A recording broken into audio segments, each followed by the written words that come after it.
അസ്സലാമു അലൈക്കും dear friends. ഇന്നത്തെ നമ്മുടെ സ്പെഷ്യൽ നിങ്ങൾ ആരും ഇതുവരെയും ട്രൈ ചെയ്ത് നോക്കിയിട്ടില്ലാത്ത ഒരു അടിപൊളി വെറൈറ്റി റെസിപ്പിയാണ്. നമ്മുടെ ഈ വീഡിയോ കണ്ടുകൊണ്ടിരിക്കുന്ന സമയത്ത് നിങ്ങൾക്ക് ഇഷ്ടപ്പെടുകയാണെങ്കിൽ ഒന്ന് ലൈക്ക് ചെയ്തേക്കണേ. അതുപോലെ തന്നെ നമ്മുടെ ഈ ചാനൽ ആദ്യമായിട്ട് കാണുന്നവരും ഇതുവരെയും സബ്സ്ക്രൈബ് ചെയ്യാത്തവരും പ്ലീസ് ഒന്ന് സബ്സ്ക്രൈബ് ചെയ്തേക്കണേ. ഞാനിടുന്ന വീഡിയോസ് ഉടനടി കിട്ടുന്നതിനായി സബ്സ്ക്രൈബ് ബട്ടന്റെ തൊട്ടടുത്ത് കാണുന്ന ബെല്ലൈക്കൺ കൂടി ക്ലിക്ക് ചെയ്തിട്ട് ഓൾ എന്ന ഓപ്ഷൻ എനേബിൾ ചെയ്യാനും മറക്കല്ലേ. ആദ്യത്തിന് ഇതിനായിട്ട് ഞാനിവിടെ 250 ഗ്രാം എല്ലില്ലാത്ത ചിക്കൻ നല്ലതുപോലെ കഴുകി വൃത്തിയാക്കി എടുത്തിട്ടുണ്ട്. ഇനി ഇതിലേക്ക് കുറച്ച് മഞ്ഞൾപ്പൊടി ചേർത്ത് കൊടുക്കാം. ഒരു 1/2 ടീസ്പൂൺ മഞ്ഞൾപ്പൊടി ചേർക്കാം.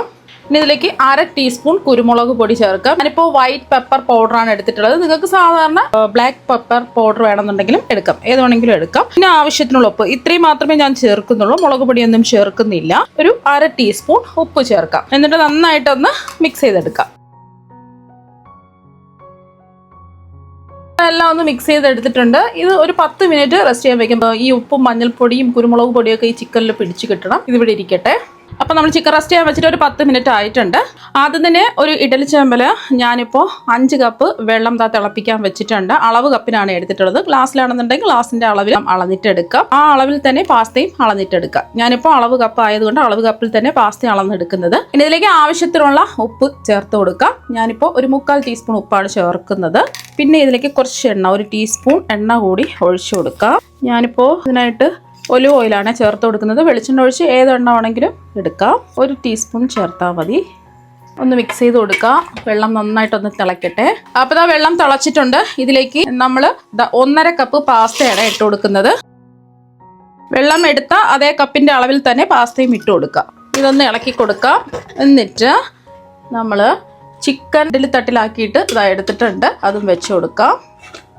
ഇനി അടുത്ത ഇഡലി തട്ട് വെച്ച് കൊടുക്കാം. ഇതിലേക്ക് ഒരു തക്കാളി വെച്ച് കൊടുക്കാം. ഒരു സവാള, മീഡിയം സൈസ് സവാളയാണ് ഉണ്ടായിട്ട് മുറിച്ചത് വയ്ക്കാം. പിന്നെ ഒരു 6 കശ്മീരി വറ്റൽ മുളകാണ് എടുത്തിട്ടുള്ളത്. അതുപോലെ തന്നെ ഒരു 12 കശുവണ്ടി പരിപ്പും അതുപോലെ തന്നെ 12 വെളുത്തുള്ളി അല്ലികളും കൂടി എടുത്തിട്ടുണ്ട്. നമുക്ക് ഇഡലി തട്ട് മൂടി വെച്ച് ഇതൊന്ന് ആവിയേറ്റ് വേവിച്ചിട്ടെടുക്കാം. മീഡിയം ഫ്ലെയിം വെച്ച് കൊടുക്കാം. അപ്പോൾ നമ്മളിത് ആവിയേറ്റ് വേവിക്കാൻ വെച്ചിട്ട് ഒരു 15 മിനിറ്റ് കഴിഞ്ഞിട്ടുണ്ട്. ഫ്ലെയിം ഓഫ് ആക്കിയിട്ട് ഓരോ തട്ടായിട്ട് നമുക്ക് പുറത്തെടുത്ത് ചൂട് മാറാൻ വേണ്ടിയിട്ട് മാറ്റി വയ്ക്കാം. അപ്പോൾ ചിക്കനൊക്കെ വെന്തിട്ടുണ്ടോ എന്ന് ചെക്ക് ചെയ്ത് നോക്കാം. അപ്പോൾ ചിക്കനൊക്കെ നല്ലതുപോലെ വെന്തിട്ടുണ്ട്. ഇത് നമുക്ക് മാറ്റി വയ്ക്കാം. അപ്പോൾ പാസ്തയും നല്ലതുപോലെ വെന്തിട്ടുണ്ട്. കുറച്ച് വെള്ളമേ ഉള്ളൂ, അത് നമുക്ക് കുഴപ്പമില്ല. ഒരുപാട് വെള്ളമൊന്നുമില്ല. നന്നായിട്ട് പാസ്തയൊക്കെ വെന്തിട്ടുണ്ട്. വെന്തൊന്നും കുഴഞ്ഞൊന്നും പോയിട്ടില്ല. ഇനി നമ്മൾ വേവിച്ചെടുത്ത പാസ്ത ഒരു പാത്രത്തിലേക്ക് മാറ്റാം.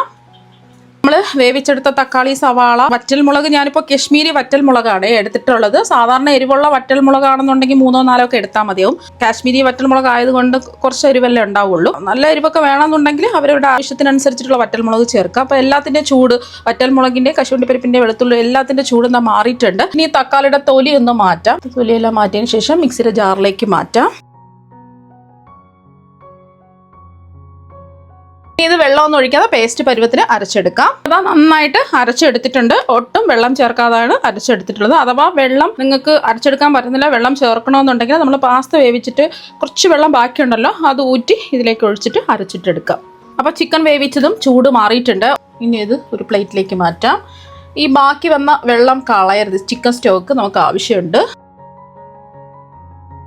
ഇനി നമ്മൾ വേവിച്ചെടുത്ത ചിക്കൻ കൈകൊണ്ട് ഇതുപോലെ ഒന്ന് ഇതുപോലെ കുഞ്ഞായിട്ട് ഇതുപോലെ ഒന്ന് മുറിച്ചെടുക്കുക.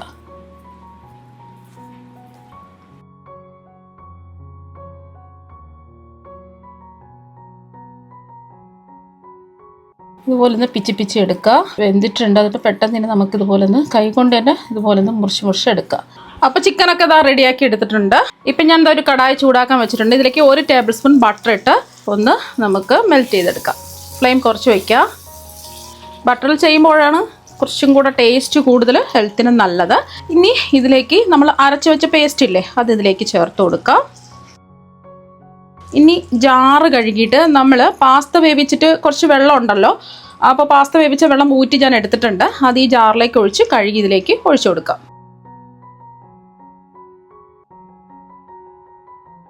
എല്ലാം ഒന്ന് മിക്സായി കിട്ടിയതിന് ശേഷം നമുക്ക് ബാക്കി വന്ന വെള്ളം ഒഴിച്ചിട്ട് ജാറ് കഴുകി ഇതാ ഒഴിച്ചു കൊടുത്തിട്ടുണ്ട്. ഒരു 3/4 കപ്പ് വെള്ളമൊക്കെ ഉണ്ടാവും. അപ്പം നമ്മൾ പാസ്ത വേവിച്ചപ്പോൾ ആവശ്യത്തിന് ഉപ്പ് ചേർത്തിട്ടുണ്ടായിരുന്നു. അപ്പോൾ കുറച്ച് ഉപ്പ് ചേർക്കാം. എത്രയാണോ ആവശ്യമുള്ളൂ അതിനനുസരിച്ച് ചേർത്ത് കൊടുക്കാം. ഞാനിപ്പോൾ ഒരു 1/4 ടീസ്പൂൺ ഉപ്പ് ചേർത്ത് കൊടുത്തിട്ടുണ്ട്. ഇപ്പോൾ ഇതൊന്ന് തിളച്ച് വന്നിട്ടുണ്ട്. ഈ ഒരു സമയം പാസ്ത ചേർത്ത് കൊടുക്കണേ. വെള്ളമൊക്കെ മാറ്റിയെടുത്ത പാസ്തയാണ്. വെള്ളം ഞാൻ ജാറ് കഴുകി ഇതിലേക്ക് ഒഴിച്ചു കൊടുത്തിട്ടുണ്ട്. ഒന്ന് ഇളക്കി കൊടുക്കാം. ഒന്ന് ഇളക്കി കൊടുത്തതിന് ശേഷം നമ്മൾ ചിക്കൻ ഇതിലേക്ക് ചേർത്ത് കൊടുക്കാം. ആ ചിക്കൻ്റെ സ്റ്റോക്ക് ഉണ്ടല്ലോ അതും കൂടി ചേർക്കാവേ. ചിക്കൻ്റെ സ്റ്റോക്ക് ഇതിലേക്ക് മുഴുവനും അങ്ങ് ഒഴിച്ചു കൊടുക്കാം. എന്നിട്ടെല്ലാം ഒന്ന് മിക്സ് ചെയ്തെടുക്കുക.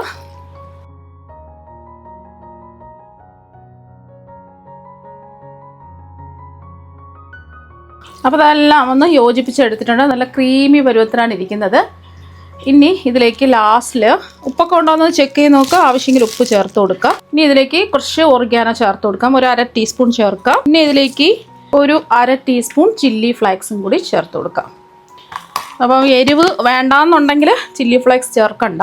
എന്നിട്ട് ഒന്ന് മിക്സ് ചെയ്യുക. അപ്പോൾ നമ്മുടെ ക്രീമി ആയിട്ടുള്ള പാസ്ത ഇവിടെ റെഡി ആയിട്ടുണ്ട്. അടിപൊളി ടേസ്റ്റാണ്. കഴിക്കാൻ വേണ്ടിയിട്ട് കുട്ടികൾക്കൊക്കെ എന്തായാലും ഇഷ്ടമാകും. നല്ല ക്രീം പോലെയാണ് ഇരിക്കുന്നത്. ഇത്രയേ ഉള്ളൂ സംഭവം. നമുക്ക് ഇതൊരു പാത്രത്തിലേക്ക് മാറ്റാം. അടിപൊളി ടേസ്റ്റുള്ള ക്രീമി പാസ്ത ഇവിടെ റെഡി ആയിട്ടുണ്ട്. കുട്ടികൾക്കൊക്കെ എന്തായാലും ഒരുപാട് ഇഷ്ടമാകും. ചപ്പാത്തിയും ദോശയും അപ്പവും ഒക്കെ ദിവസവും കഴിക്കാതെ ഇതുപോലെ ക്രീമി ആയിട്ടുള്ള പാസ്ത തയ്യാറാക്കി നോക്കുക. നല്ല കണ്ടില്ലേ, കാണുമ്പോൾ അതിന് അടിപൊളിയായിട്ടിരിപ്പുണ്ട്. ടേസ്റ്റ് പറഞ്ഞറിയിക്കാൻ പറ്റില്ല. അപ്പോൾ നിങ്ങൾ എന്തായാലും ഇതുപോലെ ഒരു പ്രാവശ്യം ഒന്ന് ട്രൈ ചെയ്ത് നോക്കുക. തീർച്ചയായും നിങ്ങൾക്ക് എല്ലാവർക്കും ഒരുപാട് ഇഷ്ടമാകും. അപ്പോൾ നമുക്ക് മറ്റു വെറൈറ്റി വീഡിയോ ആയിട്ട് വീണ്ടും കാണാം. താങ്ക്